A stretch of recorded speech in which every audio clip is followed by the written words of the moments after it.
And Shemu'El died, and all Yisrael gathered and mourned for him, and buried him at his home in Ramah. And David arose, and went down into the wilderness of Paran. Now there was a man in Maon, and his work was in Carmel, and the man was very great. He had 3,000 sheep and 1,000 goats. And he came to be shearing his sheep in Carmel.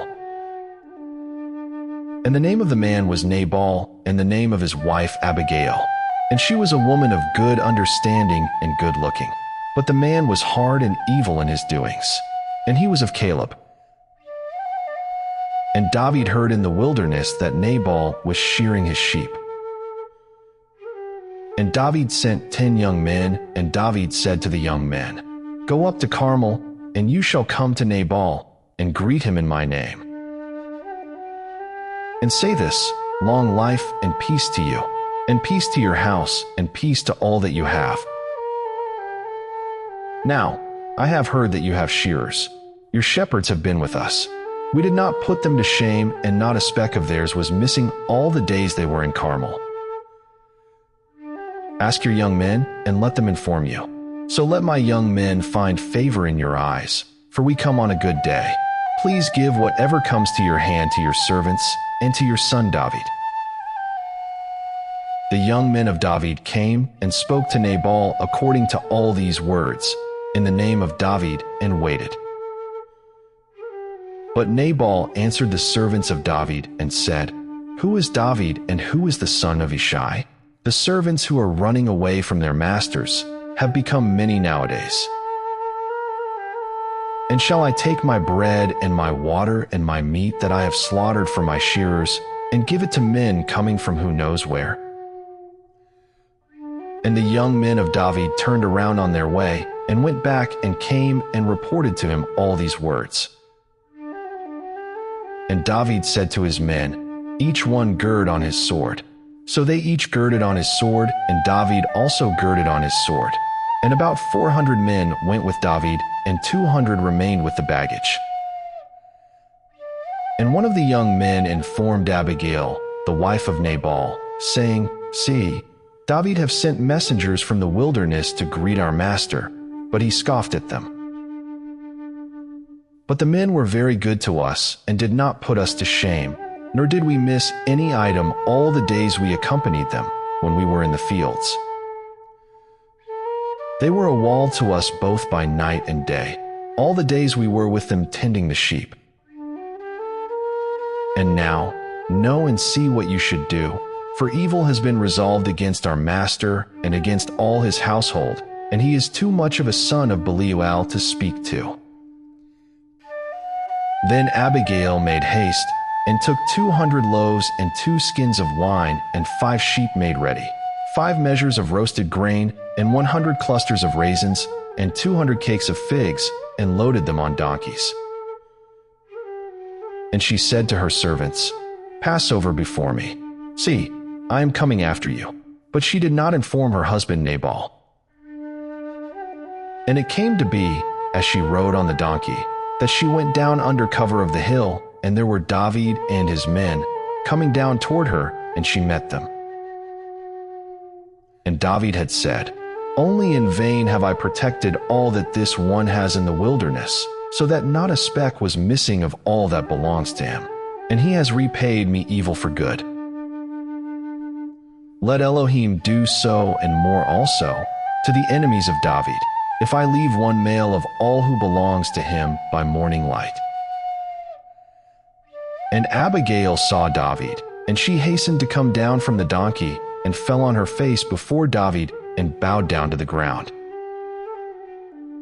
and fell at his feet, and said, On me, my master, let this crookedness be on me, and please let your female servant speak in your ears, and hear the words of your female servant. Please, let not my master regard this man of Belial, Nabal. For as his name is, so is he. Nabal is his name, and folly is with him. But I, your female servant, did not see the young men of my master whom you sent. And now my master, as Yahweh lives, and as your being lives, since Yahweh has withheld you from coming to bloodshed, and from avenging yourself with your own hand, Now then, let your enemies be as Nabal, even those seeking evil against my master.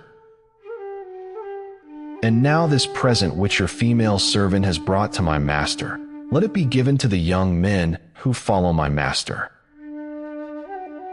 Please forgive the transgression of your female servant, for Yahweh is certainly making a steadfast house for my master, because my master fights the battles of Yahweh, and evil is not found in you in all your days.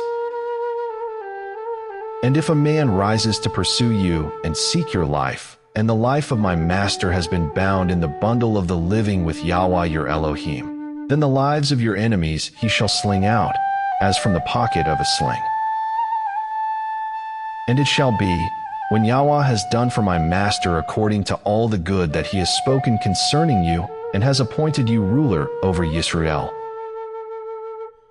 Do not let this be a staggering and stumbling of heart to my master, that you have shed blood without cause, or that my master has saved himself. And when Yahweh has done good to my master, then remember your female servant. And David said to Abigail, Blessed be Yahweh Elohim of Yisrael, who sent you to meet me today. And blessed is your good taste, and blessed are you, because you have kept me this day from coming to bloodshed, and from avenging myself with my own hand. Nevertheless, as Yahweh Elohim of Yisrael lives, who has kept me back from doing evil to you, if you had not hurried and come to meet me, not a male would have been left to Nabal by break of day, for certain. And David received from her hand what she had brought him, and said to her, Go up in peace to your house. See, I have listened to your voice and have accepted your face. And Abigail went to Nabal, and he was at a feast in his house, like the feast of a sovereign. And Nabal's heart was glad within him, and he was exceedingly drunk. So she told him not a word, little or much, until morning light. And it came to be, in the morning, when the wine had gone from Nabal and his wife had told him these matters, that his heart died within him, and he became like a stone. And it came to be in about 10 days that Yahweh smote Nabal, and he died. And David heard that Nabal was dead, and he said, Blessed be Yahweh, who has pleaded the cause of my reproach from the hand of Nabal, and has kept his servant from evil. Yahweh has returned the evil of Nabal on his own head. And David sent, and spoke to Abigail to take her as his wife. And when the servants of David had come to Abigail at Carmel, they spoke to her, saying, David sent us to you, to ask you to become his wife. And she arose, bowed her face to the earth, and said, Here is your female servant, a servant to wash the feet of the servants of my master. And Abigail hurried and rose and rode on a donkey, with 5 of her female attendants. She followed the messengers of David, and became his wife. David had also taken Ahinoam of Yisrael, and so both of them were his wives. But Shaul had given Michal his daughter, David's wife, to Paltisan of Laish, who was from Galium.